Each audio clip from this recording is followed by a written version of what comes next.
Buenos dias, buenos tardes mga amigos, mga amigas, sa aking mga kumpanyeros at kumpanyeras, sa aking mga kayubi sa Usapang Batas, yung programa namin sa DZXL News mula Lunes hanggang Biyernes alas 8 hanggang alas 9 ng gabi. Subaybayan niyo po kami dyan. At ini-entertain ko yung mga katanungan live kasi, no, basta tungkol sa batas, no, ating pong sasagutin ang mga inyong katanungan dyan.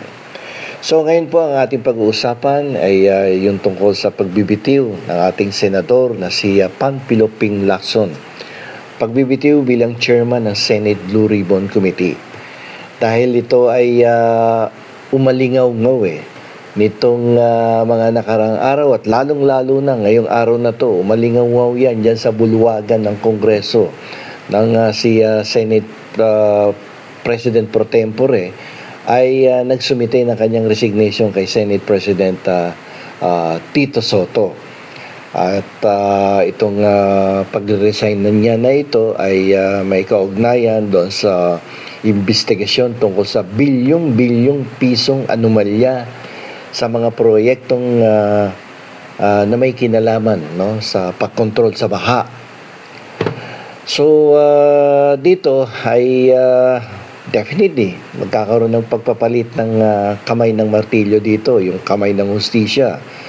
Ang problema dito, kapag nagpalit ng liderato sa Senate Blue Ribbon Committee, ay very critical to sapagkat panibagong umpisa sapagkat ang papalit na pinuno o chairman ay may different perspective o may ibang pananaw pagdating sa mga testimonya na naibigay na ng mga nakaraang linggo at doon sa mga ebidensyang naipresenta na. Siyempre, kanya-kanyang interpretation yan at kanya-kanyang pananaw yan. So, hindi natin alam kung mababaliwala yun na ipagpapatuloy ng bagong liderato ng Senate Blue Ribbon Committee. Ayan ang mahirap dyan, pagpalit ng palit, no? Parang walang stability dyan sa loob ng Senado.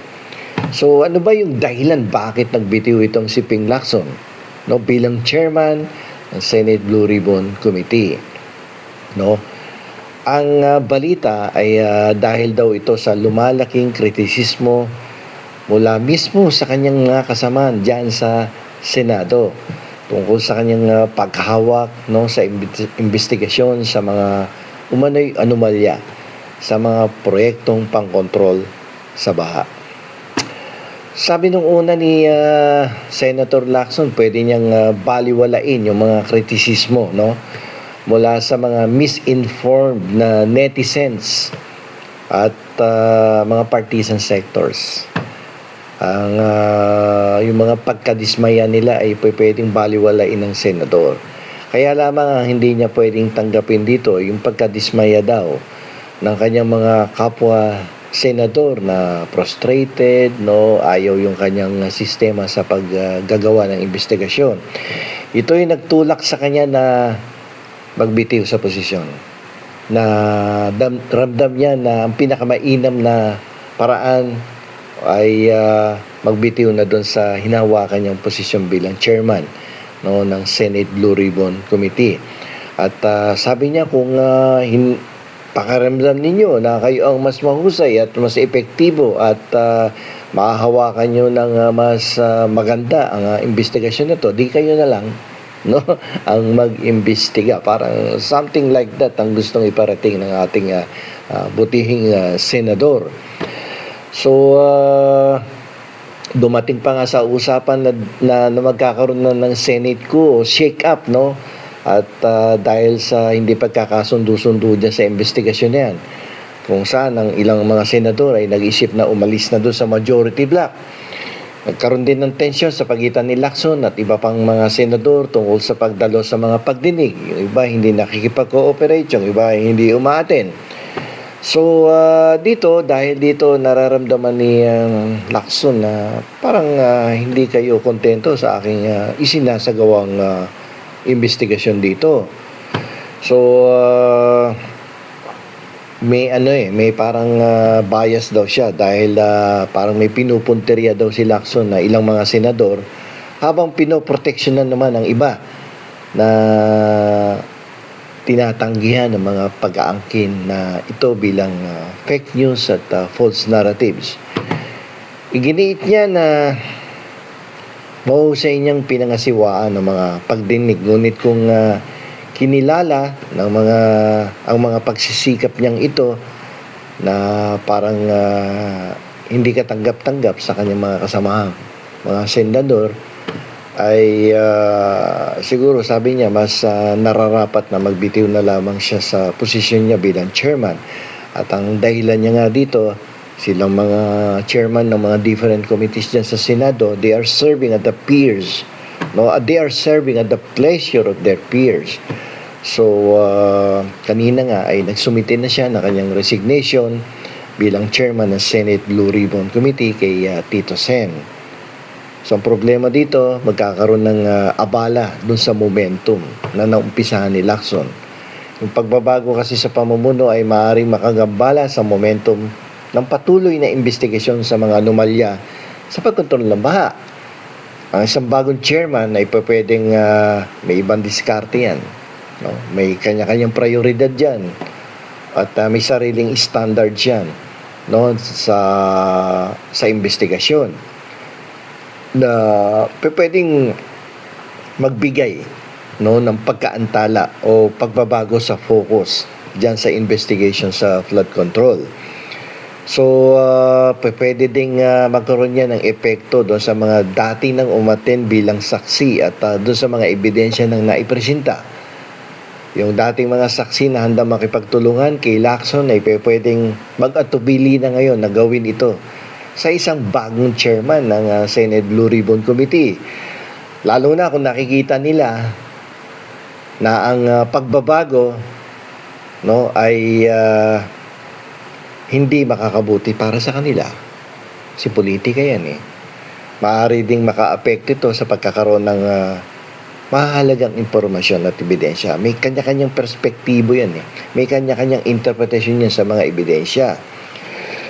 So, maraming alalahanin dito na pwedeng mangyari, no, tungkol sa paghawak, no, at integridad ng ebidensyang nakalap na.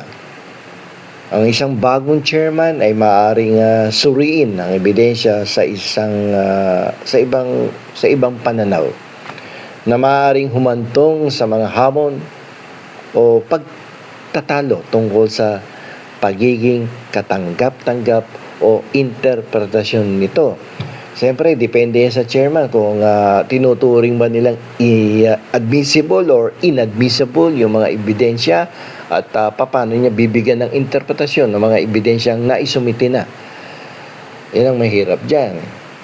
So, yung pagbabago na to parang lalabas na back to zero na naman tayo dito sa Senate investigation na to. So, maraming magiging abala dito, no, sa investigasyon na to, at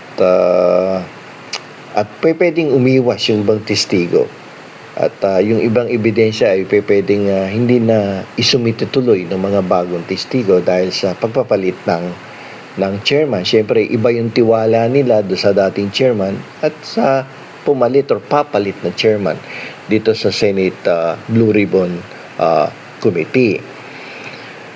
Ang totoong investigation na ito ng Senado tungkol sa irregularidad sa multi-billion na piso na mga proyekto sa flood control ay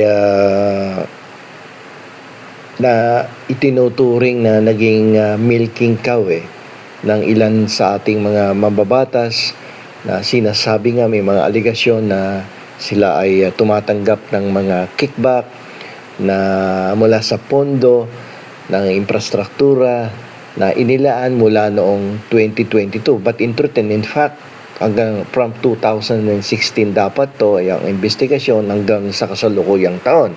Dahil ang mga anomalya ay sinasabi ng simula ng Duterte administration. At dito ang daming sangkot kasi, no? Ang daming nasasangkot dito sa investigasyon na to. Isa to sa ikinabahala siguro, no, naging worried ang ilan sa mga miyembro ng Senado na baka sila ay maidamay na dito sa ginagawang investigasyon ni Senator Ping Lacson. Andiyan dyan nga na nabanggit na yung pangalan ni Martin Romualdez, ng dating speaker. Andiyan dyan nung sinabi na din yung pangalan ni Saldico na inanyayahan na ngayon sa mga pandinig na gagawin sa mga susunod na araw at linggo dahil siya ay allegedly ay kasangkot, no, sa pangungupit o pagnanakaw ng pondo sa flood control programs, no, yung mga budget insertions na yan at yung mga kickback na 25 to 30% na cut, no, doon sa cost of the project. So dito ibinunyag na kasi ni Lacson na halos lahat ng mga senador ay gumawa ng individual insertions na nagkakahalaga na hindi bababa sa 100 billion sa 2025 national budget na nagtatampok ng sistematikong pag-abuso sa mga pondo ng publiko. So dito bumaba talaga yung public trust Parang nawalan tuloy ng tiwala ang taong bayan sa ating pamahalaan, lalong-lalo na doon sa mga corrupt officials dahil sa nakikita nilang talamak, no, na korupsyon diyan sa Department of Public Works. So habang si Senator Lacson naman ay papalabas sa pintuan mula sa Senate Blue Ribbon Committee bilang chairman, no, ay sana naman ay magpatuloy sa pagsulong ng investigasyon, no, tungkol dito sa anomalya ng flood control programs. Pero sana magkaroon ng katiyakan, no, sana magkaroon ng positibong resulta to kahit wala na si Ping Lacson, kahit nagbitaw na po siya, at sana magkaroon ng makabuluhang pagbabago sa tanawing pampolitika at yung paghahanap para sa transparency at accountability or pananagutan ay dapat magpatuloy ito. Kung ang paglipat na ito ay magsisilbing isang katalista para sa panibagong sigla o isang hudyat ng pagwawalang kilos, ang huli ay magpapasya kung mananaig ang katarungan o kung ang mga tarangkahan ng korupsyon ay mananatiling bukas. Ang ating pong bansa, ang ating pong mamamayan ay nagmamasid, naghihintay upang makita kung ang pangako ng reforma ay itataguyod ng mga agos ng pampolitikang kaginhawaan. Sana ay magresulta ang investigasyon na to kahit hindi na si Ping Lacson ang chairman, kahit sino pa ang pumalit na pinuno ng Senate Blue Ribbon Committee. Sana ito ay maghatid ng positibong resulta sa ating taong bayan at nang masimulan ang tunay na pagbabago sa kasalukuyang pamahalaan. So, dito na lamang po.